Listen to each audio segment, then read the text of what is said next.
The topic of this discussion is gonna be, again, about, surprise, surprise, blockchain, but I'm really grateful that the previous speaker actually used quite a lot of abbreviations, so you won't be so stressed by the ones that I'll be introducing. Because talking about legal frameworks in the European Union sure loves its abbreviations, starting with the one and only GDPR. So I'm gonna spend some time to discuss the GDPR and its implications on blockchain. That's basically the core. But first of all, let me talk a bit about why I'm even focusing on this topic and what I'm part of. So I'm part of the European Crypto Initiative, the EUCI. We are an advocacy organization based in Brussels. And what we do is basically we translate between crypto, like the industry, and the EU policymakers. So whenever a policymaker decides to regulate some aspect of what we do as an industry, or wants to change the interpretation of a law in order to somehow capture the blockchain space, we are there to translate all those issues to the tech space, like to the crypto people.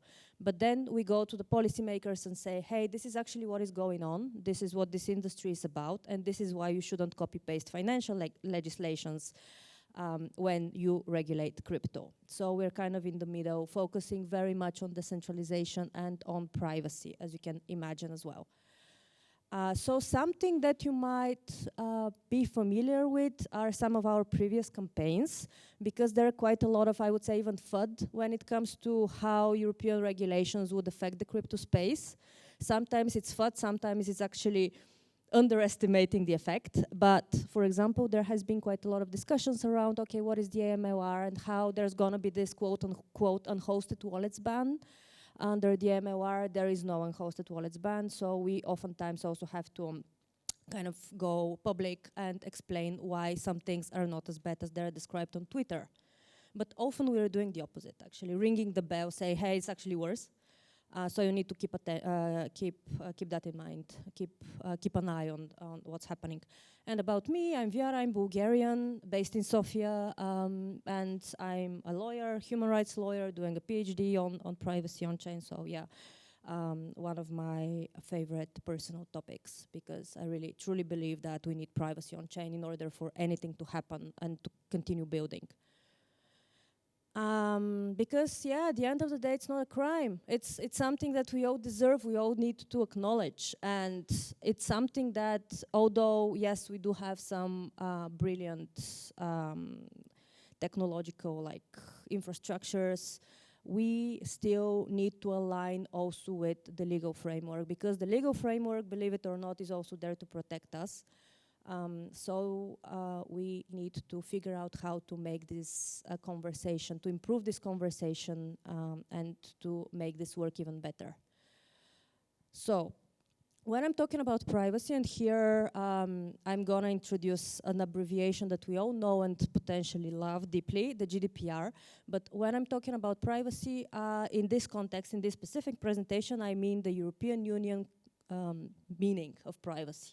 That is the best way that it's described, is in this general data protection regulation that you might have started receiving quite a lot more consent boxes since 2018 because of it. But at the end of the day, it's also a framework that explains in a better way what our rights are when it comes to data protection, and also what are the responsibilities.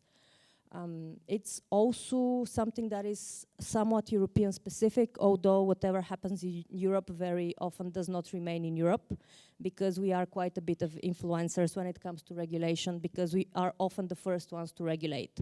So with the GDPR in particular, although it started in Europe, it then influenced a lot of frameworks, including in the US.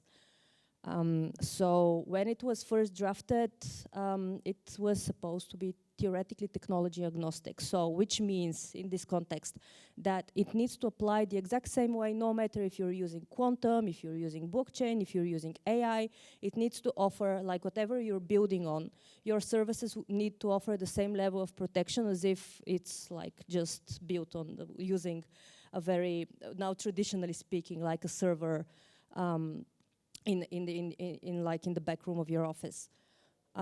So when they were drafting the GDPR, they were not thinking, okay, what about blockchain? Are we gonna destroy this industry by drafting this like this? Because it was never a concern. It was always about the Googles and the Facebooks of the world, about, okay, how do we regulate what is happening with European citizens' data when they end up on a server in the US hosted by Google, and when you have zero control over that data, and then the American services can basically do whatever they want with that. So that was the main concern, and that is the framework that we're dealing with currently.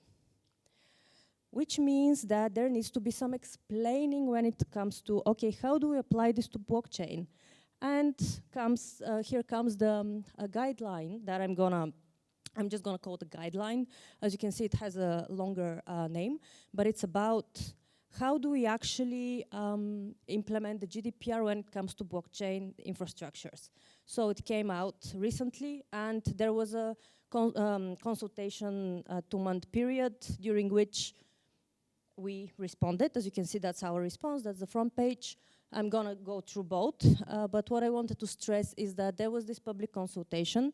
It's still not final, and we still have quite a lot of measures to counteract, in a sense, and work towards improving this. So about the guidelines, as I said, GDPR, it's 100% about just data processing, no matter what happens. So when it comes to the actual implementation and application of the GDPR, you need a bit more context. So that's why when the regulation was drafted, what was decided was there's going to be this European Data Protection Board, EDPB, you can see there, next to the European Union flag. That is going to have its main purpose is to provide interpretation of the GDPR when it comes to the use of different technologies or different contexts. So this guideline was actually supposed to come out in 2020. It did come out in April 2025. So quite late, and it encompasses the worst possible scenarios when it comes to like how you can process personal data in a blockchain. All of us privacy researchers, basically, when we were thinking, okay, what's the worst that can end up in this document, that was actually better than what ended up being the document. I will just give you one specific example. That's a direct screenshot, basically, and it says, you can see the highlighted text. I'm not gonna read it, don't worry. But basically it says, if you cannot implement compliance to the infrastructure, and that cannot be changed due to the specifics of the technology, then the only way to move forward is to actually delete the blockchain alongside all the nodes and holding copies of that blockchain. So they are calling, basically saying, yeah, we don't care that you're using blockchain. You should have acknowledged that it might not be compliant. So now it's too late and you need to simply delete the blockchain. Is it possible? No. Are they saying that? Yes. So is it a problem? Absolutely. So basically, here is an overview. It's a 25-page document. If you really feel like reading it, I would suggest you do that, because there's so many problems. I cannot encompass them all in the next 12 minutes. But of course, we have the full deletion of blockchain if personal data can be erased. Okay, that we highlighted. Public chains are discouraged. Basically, what they're saying is, you shouldn't be using public permissionless blockchains, because it's very likely that you can achieve whatever you want to achieve with a private one. But if you end up if you really want to use a public one, then you need to be very careful, because there are a lot of issues that can emerge. And something else that's a bit of a kind of a next level, but because it also introduces these data controllers and other functions that are from the GDPR, but they're saying, we need a responsible party, because, as I said, GDPR is always about a centralized entity. So also when you're interpreting GDPR and you're entering this interpretation from that mindset, basically you're like, okay, who's gonna be the data controller, who is gonna be responsible for the data processing and all of that? And then that guideline are like, okay, so it's gonna be the nodes. The node operators are gonna be the data controllers, that's easy. Another one, okay, you might be having some nodes, for example, in the US, in China, wherever outside, like what's called a third country in the logic of the GDPR. In this case, those would be international data transfers, and you would need something called the standard contractual clause to even make it possible. Again, not really what decentralization is about. And smart contracts, of course, again, not legal contracts. I'm just going to use every opportunity in my life to say that. But apart from that, according to those guidelines, they're saying, by the way, they can be observed as a means of automated decision-making under the GDPR, which is very much not okay in most of the cases. So it's very, very problematic. And I'll be very happy to answer questions. But also going a bit deeper, something that is more practical, I would say, because GDPR is about personal data. But what is personal data? It keeps expanding. So whenever there is like the European Data Protection Boards or some other publication publishing something, there is a new expansion of the scope of personal data. So now what they're saying is, yeah, well, a public address, a wallet address, public key is personal data. So pretty much any transaction is already a processing of personal data. So it's extremely broad. Validator nodes could violate GDPR. Smart contracts need human overrides. And public blockchains are most likely non-compliant by design and by default. So you need to be very, very careful with using them if you actually decide to use them. So what's at risk? Basically, a lot. This is a slide that if you ever need any argumentation that goes beyond, this is insane. Here are some of them. Because, for example, in the past few years, there are these frameworks like marketing crypto assets regulation, AML framework that also covers crypto/blockchain. And the Commission and us as an industry and the whole ecosystem spent so much time drafting them to then at some later stage say, hey, actually it's not a compliant technology, you just need to delete the technology because we can't do anything on that, which makes absolutely like all those legal frameworks unnecessary and all those markets that are emerging out of that. And of course, something that we know very well, when you're trying to centralize everything, including control, privacy actually gets worse. So we responded. You can check this response. It's on our website. It's on our social media. I can send it to you if you're interested. But basically what we're saying is, no, you shouldn't be just doing this like very strict interpretation of the GDPR. You should also acknowledge the specifics of the technology, the specifics of the context, the specifics of the risk. Also automatically classifying blockchain participants as data controllers simply because they're, for example, running a node. That's not how this works. Again, using a lot of more legalese, kind of making it more Brussels, but saying exactly those things. Also data chain deletion, no, doesn't work, nope. Something very important, and again, privacy enhancing technologies, that's what I'm using here, PT, but that's all those abbreviations that we have been hearing about in the past few days. Zero knowledge proofs, fully homomorphic encryption. All those things are encryption mechanisms. All encrypted data is considered personal data. Encrypted personal data is considered personal data, so it needs to be protected. So the same way as the original data. So basically, and that's even more enforced through the guidelines. Basically what they're saying is you cannot easily use all those encryption mechanisms to protect the data sufficiently because this is still considered personal data. Basically, that's not a good enough level of protection on its own. It can build towards protection, but that's not enough. And of course, we sprinkled some, like, as a human rights lawyer, some core fundamental rights arguments. You can check it out, but yeah, that's the gist, basically saying, yeah, that doesn't work, but with many, many arguments and many examples.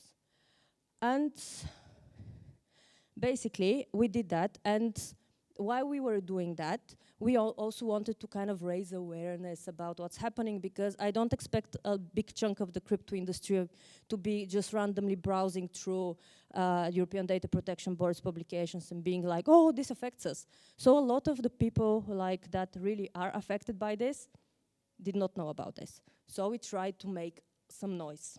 And here we published on, of course, on Twitter, and it was picked up by a French media that said that, excuse my French, like literally, excuse my French, la résistance s'organise, and kind of I had the feeling that I don't know if you're familiar with that series, I'm old, so that was funny for me, and I heard some laughter, so for 2 people in the room, but yeah, we kind of started organizing the resistance. That was also supported. James Smith from the Ethereum Foundation also announced this, published it on his blog, published it on social media.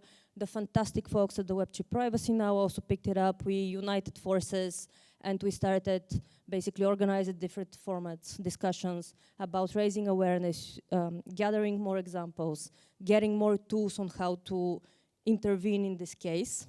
Because as lawyers, we are just part of the possible solution. We also need all the techies, we also need all the communicators, we need all the kind of event organizers, such as this brilliant event, to make this message come across. And what we did also with the Web3 Privacy Now folks is we did this free, super short, very succinct course on WTF is GDPR and why should I care? It's available on their Web3 Privacy Now Academy website. You can take it. It's around 30 minutes to run, like to go through all the lessons. There's some extra materials and all of that, so that you have a better understanding of all those things and how they would affect you. Basically, it's a more extended version of this talk. And what is basically now the safe blockchain, safe privacy, the safe part, what can be done and what we are doing at the European Crypto Initiative, and why we are also raising awareness and trying to get more people involved, or at least aware, is because the GDPR reform is happening. It's gonna happen. It's already on its way.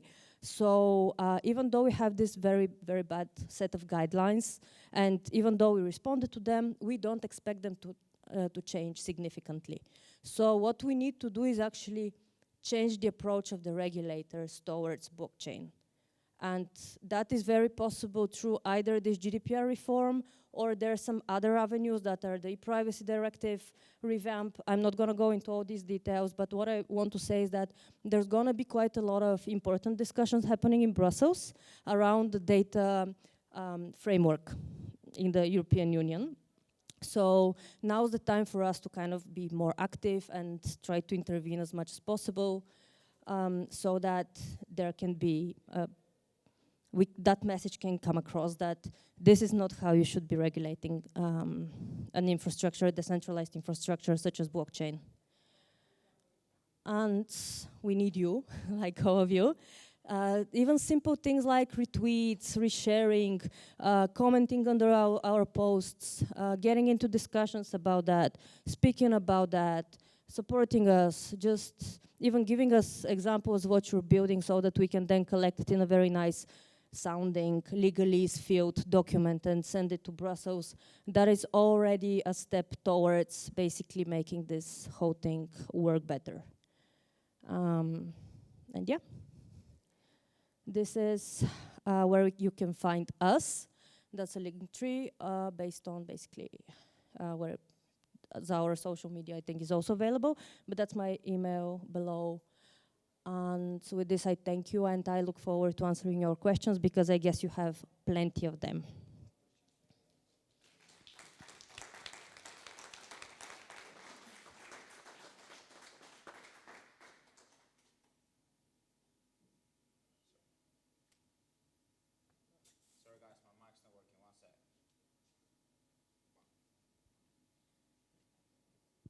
You can scream your hot questions. No, there are a few questions, and I'll read them out for you. As you're doing this work, are you seeing progress and becoming more optimistic or more frustrated and demoralized? Me personally, I'm always frustrated, but I'm also very optimistic, honestly. Otherwise, I don't think we would have been in this industry if we're long-term, if we're not very optimistic. But what I'm seeing in particular with these guidelines is a very specific, I would say, a tailored approach against blockchain, because those guidelines do not necessarily speak about an institution that is not aware of the technology. It speaks about an institution that does not care that much, probably about the technology and its specifics, and just wants to regulate, like, by copy-pasting this framework that is not about decentralized technology. It never has been about that. So, well, we know, still optimistic, but more reasons to be concerned. Thank you for that. No, can you please come and get mic'd up? Thank you. We have one more question. I try collecting USDC payments for my business in the EU, but it just doesn't work with retail customers. Exchanges ask for a lot of PLL or P2, I'm not sure what it is, on deposits, and customers won't provide it. This regulation just fully kills the stablecoins payments. So yeah, the stablecoins part is actually a different regulation. That's what I love about the EU, because it's always like 5 regulations intertwined. So the stablecoins things, to even be allowed to use stablecoin and to be a crypto asset service provider under MiCA, you need to have a license. And then also the e-money tokens, because USDC, for example, is an e-money token under the Markets in Crypto Assets regulation. So in order for this e-money token to be available in the European Union, it has to be issued by either a bank, like a credit institution, or a issuer, e-money issuer. So this is from MiCA, basically. What they're saying is, yes, if you want to be able to offer this type of services as a centralized crypto asset service provider, you need to be licensed, and in order to be that B, you need to also implement all the AML, anti-money laundering, transfer of funds, and other frameworks that necessitate the collection of specific data. And if you don't provide this data, basically you cannot be onboarded and you cannot even access that. But there is another issue that is like the second level of problems when it comes to e-money tokens in particular, is that, and that's like, sorry if that's too complicated, but is that they're both e-money tokens and they're crypto assets. So they're regulated under 2 overlapping frameworks, which makes it even more difficult, because a lot of the crypto asset service providers would still not be able to do all types of like activities with e-money tokens without an extra license that would allow them to kind of handle the payment instrument half face of the e-money tokens, because they're crypto assets and payment instruments, so you need basically 2 licenses in Europe in order to handle them. But that's not a privacy issue that much, it's like other types of frameworks that still require the collection of data.